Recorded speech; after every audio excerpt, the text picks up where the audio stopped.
हाय good evening. मैं doctor Archana Sinha, a former जज from Delhi judicial services with 31 years of experience. आज आपके सामने लेकर आई हूँ इंफॉर्मेशन रिगार्डिंग झारखंड एपीओ की वैकेंसीज 19 जून 2025 में नोटिफाई हुई है और हम ये देख रहे हैं प्रेस विज्ञप्ति। इसमें 29 जून से आपको फॉर्म भरना है और 21 जुलाई तक आप फॉर्म भर सकते हैं।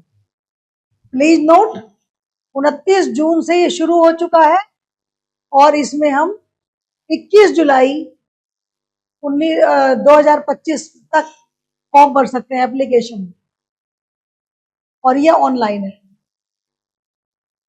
वैकेंसी जो हमारे पास है एपीओ की, वो वैकेंसीज है 134। तो 134 वैकेंसी बहुत ज्यादा होती है, आप ध्यान दीजिए और इसको जरूर भर दीजिए, खास रूप से वो बच्चे जिन्होंने अभी एलएलबी किया है, क्योंकि जुडिशरी में तो प्रैक्टिस का मैंडेट लग गया है 3 साल का, लेकिन एपीओ में ऐसा कोई मैंडेट नहीं है। आपको सिर्फ एलएलबी की डिग्री चाहिए, प्रैक्टिसिंग एडवोकेट वाली डिग्री, जो प्रैक्टिसिंग एडवोकेट की डिग्री होती है वो चाहिए। तो वो आपको, इसमें क्वालिफिकेशन है खाली एलएलबी की डिग्री।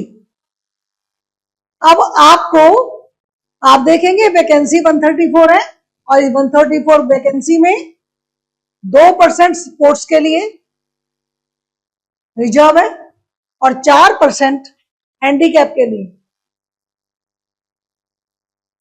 यानी इन वैकेंसीज में हर एक कैटेगरी में 2% स्पोर्ट्स की और 4% हैंडीकैप्स के लिए। अगर हम देखें तो 134 वैकेंसी में से जनरल और ईडब्ल्यूएस की, जनरल की 52 वैकेंसीज है और ईडब्ल्यूएस की 15 वैकेंसीज। जनरल में से 52 में से 2 वीमेन के लिए है और 15 में से इसमें ईडब्ल्यूएस में 1 वीमेन के लिए है। बाकी एससी के लिए 13, एसटी के लिए 35 और बीसी 1 के लिए 11 और बीसी 2 के लिए 8। तो दिस इज दी कैटेगराइजेशन और वैकेंसी का डिमार्केशन ऐसे किया गया है। तो भी जनरल की वैकेंसीज 52 बहुत ज्यादा है और साथ में 2 उसमें वीमेन के लिए, यानी वीमेन के लिए हर एक कैटेगरी में एक्स्ट्रा भी उनकी सीट रिजर्व है। इसमें आपको अंतिम तिथि 21/7 शाम को 5 बजे तक है, ये याद रखिए, और 22 तक आप अपना परीक्षा शुल्क जमा कर सकते हैं ऑनलाइन। तो ये इंफॉर्मेशन नोट रखिए। अब हम ये देखेंगे कि एज क्या है। एज 21 साल कम से कम होनी चाहिए, और कब होनी चाहिए, ये हमें चाहिए 21 साल 1 अगस्त 2024 तक 21 साल की उम्र पूरी हो जानी चाहिए।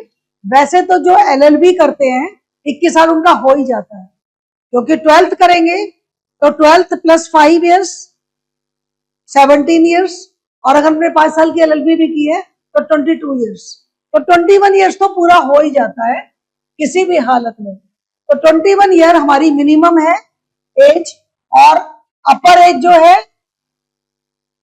उसको ध्यान से देखिए। जनरल और ईडब्ल्यूएस के लिए 35 ईयर्स, यानी 21 से 35 साल के बीच में जिनकी एज है वो लोग आराम से इसको अप्लाई कर सकते हैं। तो this is a golden chance. जो बीसी 1 और 2 हैं उनमें प्लस 2 ईयर्स की एज अपर एज में ऐड करी हुई है। फीमेल के लिए प्लस 3 ईयर्स, यानी वो 37 ईयर्स तक कर सकते हैं, 38 ईयर्स तक कर सकते हैं, राइट। और हैंडीकैप के लिए ये एज 45 ईयर्स है, और रिजर्व के लिए इसमें 3 ईयर्स जैसे ऐड किया हुआ है, इसमें भी 3 इयर्स 2 इयर्स ऐड किया हुआ है, वैसे ही इसमें भी 45 के साथ हो जाएगा। SC ST के लिए ज्यादातर जैसे होता है बाकी एग्जाम्स में भी +5 इयर्स की एज ऐड हो जाएगी, यानी 35 की जगह 40 इयर्स वाला भी रिजर्व कैटेगरी का SC ST वाला दे सकता है। हैंडीकैप में फिर से +5 कर देंगे, तो 45 से +5 कर देंगे 50 हो गया। तो this is the criteria for age. अब अगर हम देखें तो अब हम जाते हैं कैटेगरी पर कि अब हमारा एग्जाम पैटर्न क्या है और हमें कैसे कैसे जाना है। ये हमारा यहां पर आप देख रहे हैं, ये हमारी वेबसाइट खोल रखी है हमने। वेबसाइट में यहां सारा कैटेगरी दे रखी है, कितनी कितनी सीट है। पे मैट्रिक्स लेवल 8 का है, बहुत अच्छी सर्विसेज है, बहुत अच्छी पेमेंट है। लेवल 8 में 47,600 से 151,100 वाला स्केल है। जीपी के साथ उसका पुराना स्केल ये वाला है। परमानेंट वैकेंसीज है ये, और ये एज का क्राइटेरिया जो हमने अभी आपको बताया है। अब हम देखेंगे एग्जाम का पैटर्न, जो हमारे लिए बहुत जरूरी है जानना। एग्जाम का पैटर्न बहुत ही आसान पेपर है और बहुत ही कम सिलेबस है, इसलिए गोल्डन अपॉर्चुनिटी है करने के लिए। जैसे बाकी एग्जाम में होता है प्रिलिमिनरी एग्जाम और मेंस एग्जाम, अगर हम इसको देखें तो प्रिलिमिनरी एग्जाम में 2 पेपर होंगे। प्रिलिमिनरी एग्जाम में पेपर 1 और पेपर 2। पेपर 1 हमारा होगा जनरल स्टडीज, उसमें जनरल अवेयरनेस और करंट अफेयर्स ये भी आएगा। ये सब होगा 100 मार्क्स का और 2 घंटा मिलेगा, यानी 120 मिनट्स मिलेंगे। इसका मतलब यह है कि एक क्वेश्चन करने के लिए हमारे पास 72 सेकेंड्स अवेलेबल है, 1 मिनट से ज्यादा। 1 मिनट में 60 सेकेंड्स होते हैं। ज्यादातर पेपर्स में हम देखते हैं प्रीलिम में एक क्वेश्चन पर 1 मिनट मिलता है आपको, लेकिन यहां पर आपको 72 सेकेंड मिल रहे हैं। तो ये पेपर उस हिसाब से टाइम मैनेजमेंट के हिसाब से भी थोड़ा कंफर्टेबल है, तो आप आराम से 2 घंटे आपको टोटल मिल रहे हैं 100 मार्क्स के पेपर में, और 100 ही क्वेश्चन है। अब आप कहेंगे कि जनरल स्टडीज में जनरली क्या क्या आएगा, किन किन सब्जेक्ट में से आएगा। तो हम यहां देखें तो ये भारत के इतिहास, भूगोल, economics, political science, general science, इनसे रिलेटेड होगा। जनरली किसी भी नोटिफिकेशन में इतना डिटेल नहीं खोलते हैं कि कौन कौन से में से लिया जाएगा। General study, general affairs means anything relating to every subject, और यहाँ ये क्लियर कर रखा है history, geography, economics and political science और जनरल साइंस। तो उस हिसाब से ये बहुत आसान पेपर है, एवरीथिंग इज क्लैरिफाइड एंड आप आराम से इसकी तैयारी कर सकते हैं। ये पूछे जाएंगे। पेपर 2 जो है, पेपर 1 हमारा जनरल स्टडीज है, तो पेपर 2 लॉ से रिलेटेड है, और लॉ में जो इसका सिलेबस है वो LLB वाला ही आएगा, कोई फालतू से कुछ नहीं आएगा। जो हमने LLB में पढ़ के आए हैं, देखिए लिखा हुआ है विधि स्नातक, यानी कि LLB वाला जो आपका सिलेबस है उसमें जो आप पेपर पढ़ के आए सिर्फ उतना आएगा। तो ये आपका 200 मार्क्स का होगा पेपर 2, ये 100 मार्क्स का था, और ये भी 2 घंटे का है, 2 आवर्स यानी 120 मिनट्स। तो यहां पर आपको मिल रहे हैं 45 सेकेंड्स एक क्वेश्चन करने के लिए। तो आप कृपया ध्यान दीजिए कि ये आपको थोड़ा फास्टली करना पड़ेगा, और टाइम मैनेजमेंट आप अपनी तैयारी के साथ सीख लें। प्रीवियस ईयर के पेपर्स पर हम दोबारा से आपसे भेंट करेंगे, कैसे हमें पेपर अटेम्प्ट करना है प्रीवियस ईयर के पेपर दिखाकर, और प्रीवियस ईयर के पेपर्स निकालिए और उसके हिसाब से 1-2 करके देख लीजिए क्योंकि यहाँ आपको थोड़ी स्पीड रखनी पड़ेगी। तो ये आपका, और ये जो मार्क्स हैं ये आपके मेंस में नहीं जुड़ेंगे, ये सिर्फ आपका स्क्रीनिंग टेस्ट है। आपने अगर ये पास कर लिया तो आपको मेंस का मौका मिलेगा। और जो 143 सीट्स हैं उसमें 13 गुना लोगों को, 13 टाइम्स लोगों को चुना जाएगा मेंस के लिए। तो आप 1:3 की रेशो में अवेलेबल होंगे मेंस के लिए, यानी कि 1742 सीट्स, 143 सीटें हैं टोटल। 1742 लोगों को मेंस के लिए मौका मिलेगा। 1742 बहुत अच्छा रेशियो है। 13 टाइम्स लोगों को मेंस में लाया जाएगा। तो इसके लिए तैयारी आप प्यार से शुरू कर दीजिए और ये बहुत अच्छा चांस है आपको जाने का। अब हम देखेंगे मेंस की परीक्षा। मेंस की परीक्षा में हमारे सामने नजर आ रहा है, देखिए मेंस की परीक्षा में यहाँ पर एक हिच है जो आपको याद रखना है झारखंड की परीक्षा के लिए। मेंस की परीक्षा में एक पेपर आपको 9 भाषाओं में से रीजनल लैंग्वेज का एक पेपर होगा, रीजनल लैंग्वेज।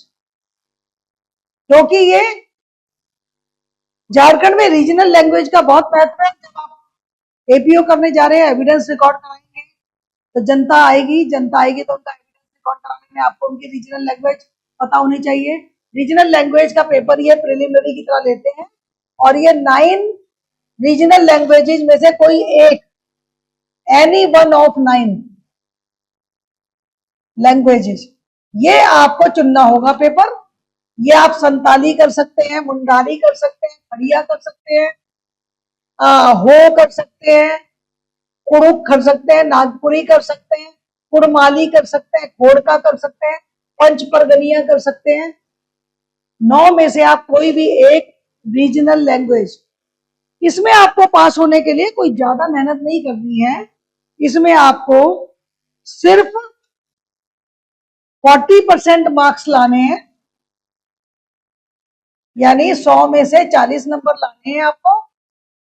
और ये 40 जनरल और ईडब्ल्यूएस के लिए, बाकी जो रिजर्व वाले हैं उनके लिए, एससी एसटी के लिए 32 लाने हैं खाली, 32%। और जो प्रीमिटिव है उसमें भी उनको 30% लाना है। और जो ओबीसी हैं उनको 36% लाना है। तो ज्यादा नहीं है, बेसिकली 30 से लेकर 40 के बीच में आपको परसेंटेज लाना है अकॉर्डिंग टू दी कैटेगरी। और ये आराम से हो जाएगा। एक रीजनल लैंग्वेज सारी हिंदी से ही रिलेटेड है, बहुत ज्यादा चेंज नहीं है उसमें। कोई भी एक लैंग्वेज जो कंफर्टेबल लगती है वो आप तैयारी कर लेंगे और इसमें हमें 40% मार्क्स लाना है। इसके बाद हम देखते हैं कि हमारे ये जो पेपर है, ये पेपर, बाकी जो पेपर हैं वो हमारे सामने जो पेपर नजर आ रहे हैं वो पेपर हैं 8 पेपर्स हैं। इन 8 पेपर्स में पहला तो जनरल स्टडीज है। इसका सिलेबस वही है जो आपने प्रीलिम में देखा। ये आपका 100 नंबर का होगा, 3 घंटे का है ये, 180 मिनट्स। यानी आपके पास एक क्वेश्चन करने के लिए मोर देन लगभग 1.5 मिनट का समय होगा, लगभग 1.5 मिनट। और उसके बाद इंग्लिश का पेपर, वो भी 100 नंबर का है, वो भी 3 घंटे यानी 180 मिनट्स। और उसके बाद आपका ये जो 2 पेपर होंगे, इन 2 पेपर में आपको सिर्फ पासिंग मार्क्स लाने हैं 30%। इसमें आपको मार्क्स जुड़ेंगे नहीं मेंस में, ये आपका क्वालिफाइंग पेपर है। इसमें आपको 30% मार्क्स लाकर क्वालिफाई कर लेना है। यानी इससे पहले के जो पेपर थे, रीजनल लैंग्वेज और जनरल स्टडीज और लॉ, वो सब स्क्रीनिंग टेस्ट है आपकी ये जांचने के लिए कि आप आप एपीओ बनने लायक है कि नहीं। उसके बाद ये जो पेपर्स है इनके मार्क्स आपके जुड़ेंगे, paper number 3, paper number 4, paper number 5 और पेपर नंबर 6 एंड 7 और 8। ये जो पेपर है इनमें बहुत ही अच्छा इनकम सिलेबस है। पेपर नंबर 1 में सिर्फ ऐसे आएंगे। ऐसे आपके दो तरह के होंगे, एक जो ऐसे होगा आपका वो होगा आपका लॉ रिलेटेड, और दूसरा जो ऐसे होगा वो झारखंड रिलेटेड या कोई जनरल समस्या, जैसे राजस्थान में होता है। जो लोग राजस्थान का एग्जाम दे चुके हैं जुडिशरी का या एपीओ का, उन्हें पता है। तो ये दो ऐसे होंगे और ये आपको 100 मार्क्स का है, 50-50 नंबर के होंगे दो ऐसे। इसमें भी 3 घंटा है आपके पास, यानी कि 1.5 घंटा में आपको एक ऐसे लिखना है। 1.5 घंटा आपके पास 90 मिनट्स अवेलेबल है और 1 ऐसे। तो ये भी बहुत अच्छा चांस है आपके 100 नंबर आपके लॉ के पेपर्स के साथ ऐड करने के लिए। तो ये राइटिंग स्किल आपकी जानना चाहते हैं। जनरल स्टडीज, ये वाला जो चतुर्थ पेपर है ये आपका, इसके मार्क्स आपके साथ जुड़ेंगे। तो ये आप ध्यान से करेंगे। ये 100 नंबर का होगा और 100 नंबर का, जिसमें भी 3 घंटे हैं, यानी आप आराम से जनरल में, जैसे हमने आपको बताया history, geography, political science, general science और ये सारे पेपर्स आपको देखने हैं। इनका बेसिक्स आपको पता होना चाहिए। तो ये 200 नंबर जो है आपके, बेसिकली ये आपके बोनस मार्क्स हैं जो आपको लॉ के पेपर के साथ एज देते हैं। आपको एक्स्ट्रा फायदा मिल जाता है। अगर लॉ में आपको बहुत भी मार्क्स थोड़े कम भी रह गए तो इन दोनों पेपर से आप कवर अप कर लेते हैं। लॉ के जो पेपर्स हैं वो ये आपके 4 पेपर हैं।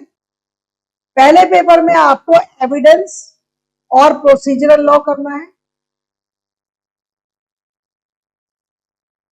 इसमें जैसा कि बाकी पेपर्स में आता है, हम इसका पैटर्न बताएंगे आपको। जजमेंट राइटिंग भी आता है, वो जजमेंट राइटिंग टाइप आपको आंसर्स करने होंगे प्रोसीजरल से लेकर। हम आपको नेक्स्ट जब हम आपकी मीटिंग आपके साथ मिलेंगे तो आपको पेपर का पैटर्न, उसमें किस तरह के क्वेश्चन पूछे जाते हैं वो बताएंगे। बट ये प्रोसीजरल लॉ और एविडेंस एक्ट वाला पेपर है और ये 200 नंबर का है। ये भी 3 आवर्स का है, 180 मिनट्स। उसके बाद ये आईपीसी का अलग से पेपर होता है। एपीओ में आप देखते ही हैं कि आपसे बेसिकली वो क्या एक्सपेक्ट करते हैं, आपको प्रोसीजर पता हो। या प्रोसीजर भी आपको सीआरपीसी वाला करना है, सीपीसी वगैरह नहीं आएगा, बिकॉज ये एपीओ है, यह सिर्फ क्रिमिनल लॉ से रिलेटेड है। आईपीसी ये कॉन्स्टिट्यूशन का पेपर है, ये भी 200 नंबर का है और ये थोड़े से माइनर एक्ट है, क्रिमिनल माइनर है। अब इन माइनर एक्ट का क्या पोजीशन है? माइनर एक्ट में 3 तरह के set, A category, B category और सी कैटेगरी। जो ए कैटेगरी है वो 80 मार्क्स का है, बी कैटेगरी 60 मार्क्स का है और सी कैटेगरी भी 60 मार्क्स का है। यानी आप 200 नंबर का ये पेपर है, ये आप देख रहे हैं। तो इसका डिवीजन ऐसा है। अब इस कैटेगरी में भी एबीसी में क्या डिफरेंस है? जो ए है उसमें माइनर एक्ट कौन कौन से हैं? फॉरेस्ट एक्ट, ए कैटेगरी में फॉरेस्ट एक्ट है, आपका आर्म्स एक्ट है, आपका एक्सप्लोसिव सब्सटेंस एक्ट है, आपका क्रिमिनल लॉ अमेंडमेंट एक्ट है, यूएपीए है, आपका एमबी एक्ट है, बिच एक्ट है। ये सारे छोटे छोटे से एक्ट हैं, बहुत ही छोटे छोटे से। They will not take much time, लेकिन ये 80 मार्क्स का है, सबसे अच्छी बात है। ये आपका ए पोर्शन जो है बी पोर्शन में आपको आता है इलेक्ट्रिसिटी एक्ट,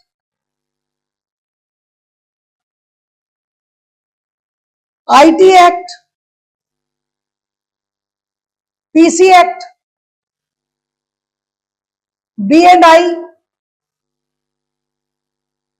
और उसके अलावा PFA, food prevention of food adulteration. ये भी बहुत ज्यादा बड़े एक्ट नहीं है, छोटे छोटे एक्ट हैं और इनमें छोटी छोटी बातें हैं। तो इम्पोर्टेंट बात हम आपको पैटर्न जो एग्जाम का होगा उसके जनरल पैटर्न से बता देंगे। यहाँ अभी आपको प्रीलिम में कंसंट्रेट करना चाहिए फॉर्म भर के, ताकि आपका प्रीलिम में आप मेंस तक पहुंच जाए। उसके बाद हम आपको प्रीलिम जिस दिन एग्जाम हो जाएगा उस दिन प्रीलिम का डिस्कस करते हुए आपको मेंस के एक्ट का पैटर्न भी डिस्कस करते हैं। तो यहाँ पर जो आपका सी पार्ट है, उस सी पार्ट में essential commodity act, SC ST act और जे एक्ट। तो इस तरह से हम देख रहे हैं कि 3, 5 यानी 8 और 6 यानी कि 14 एक्ट्स ऐसे हैं जो आपके माइनर एक्ट्स में आएंगे, और ये आपको जस्ट गो थ्रू। इस हिसाब से अगर हम देखें तो सिलेबस बहुत ही कंफर्टेबल है, सैलरी बहुत अच्छी है, वैकेंसीज बहुत ज्यादा है, थोड़ा सा हिच रीजनेबल लैंग्वेज का है, तो वो आप कोई भी एक लैंग्वेज उठाएंगे, it is like Hindi only. और आपको एसए और जनरल स्टडी जो है वो आपको एक एज देता है 200 मार्क्स। ये जो पांचों पेपर, ये 4 और 2 6 पेपर है, इन्हीं के मार्क्स जुड़ेंगे मेंस में। बाकी ये प्रिलिमिनरी टाइप है, सिर्फ स्क्रीनिंग है इनकी, और मिनिमम क्वालिफाइंग आपको करना है। और इस तरह से आप इस परीक्षा में पास हो जाएंगे तो उसके बाद आपका छोटा सा इंटरव्यू है, इंटरेक्शन। तो ये आप बड़े आसानी से पेपर की तैयारी कर सकते हैं। हमारा फॉरम यानी अर्चना क्लासेस आपके लिए हमेशा तैयार है, आपकी तैयारी कराने में, आपको गाइडेंस देने में, आपको कैसे स्ट्रेटेजी अडॉप्ट करनी है और आपको कैसे तैयारी करनी है पास होना है। आप हमें हमारे दिए हुए नंबरों पे कभी भी कांटेक्ट कर सकते हैं। हम आपकी अफोर्डेबल लिमिट्स में, अफोर्डेबल टाइम पर अपने पूरे एक्सपीरियंस और नॉलेज को शेयर करते हुए आपकी सर्विस के लिए हमेशा तैयार है। आप हमें कांटेक्ट कर सकते हैं इन नंबरों पर, और सबसे पहले आप वेबसाइट पे जाके ऑनलाइन फॉर्म भरिए और डेट को निकलने मत दीजिए। जितना जल्दी भरेंगे उतना ही आपको आसानी होगी और उतना ही जल्दी आप तैयारी शुरू कर देंगे। With this, thank you very much.